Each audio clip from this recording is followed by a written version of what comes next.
ಕರ್ನಾಟಕದ ಒಂದು ಪುಟ್ಟ ಹಳ್ಳಿಯಲ್ಲಿ ರಾಮು ಎಂಬ ರೈತ ತನ್ನ ಸಂಸಾರದೊಂದಿಗೆ ವಾಸವಾಗಿದ್ದ. ಮುಂಜಾನೆ 5 ಗಂಟೆಗೆ ಎದ್ದು ಎಮ್ಮೆಗಳಿಗೆ ಮೇವು ಹಾಕಿ ತನ್ನ ಪುಟ್ಟ ಜಮೀನಿನಲ್ಲಿ ರಾಗಿ, ಜೋಳ ಬೆಳೆಯುತ್ತಾ ನೆಮ್ಮದಿಯಿಂದ ಜೀವನ ಸಾಗಿಸುತ್ತಿದ್ದ. ಆದರೆ ಒಂದು ವರ್ಷ ಮಳೆ ತಡವಾದ ಕಾರಣ ರಾಮು ಸಾಲ ಮಾಡಿ ತಂದಿದ್ದ ಬೀಜಗಳು ಭೂಮಿಯಲ್ಲೇ ಒಣಗತೊಡಗಿದವು. ಪೈರುಗಳು ಬಾಡುವುದನ್ನು ನೋಡಿ ರಾಮುವಿನ ಮನಸ್ಸು ಕುಗ್ಗಿಹೋಯಿತು.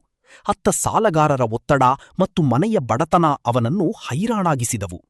ಒಂದು ಸಂಜೆ ರಾಮು ಹತಾಶನಾಗಿ ಹೊಲದ ಬದಿಯಲ್ಲಿ ಕುಳಿತಿದ್ದಾಗ ಅವನ ಪತ್ನಿ ಗೀತಾ ಧೈರ್ಯ ತುಂಬುತ್ತಾ, ಮತ್ತೆ ಪ್ರಯತ್ನ ಮಾಡೋಣ, ಧೈರ್ಯ ಬಿಡಬೇಡಿ ಎಂದು ಬೆನ್ನೆಲುಬಾಗಿ ನಿಂತಳು.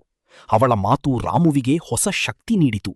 ಕೆಲವೇ ದಿನಗಳಲ್ಲಿ ಆಕಾಶದಲ್ಲಿ ಕಪ್ಪು ಮೋಡಗಳು ಕವಿದು ಮಳೆಯರಾಯ ಧರೆಗೆ ಇಳಿದನು.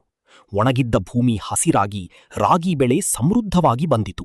ಆ ಬೆಳೆಯನ್ನು ಮಾರಿ ರಾಮು ತನ್ನ ಸಾಲವನ್ನೆಲ್ಲಾ ತೀರಿಸಿದನು.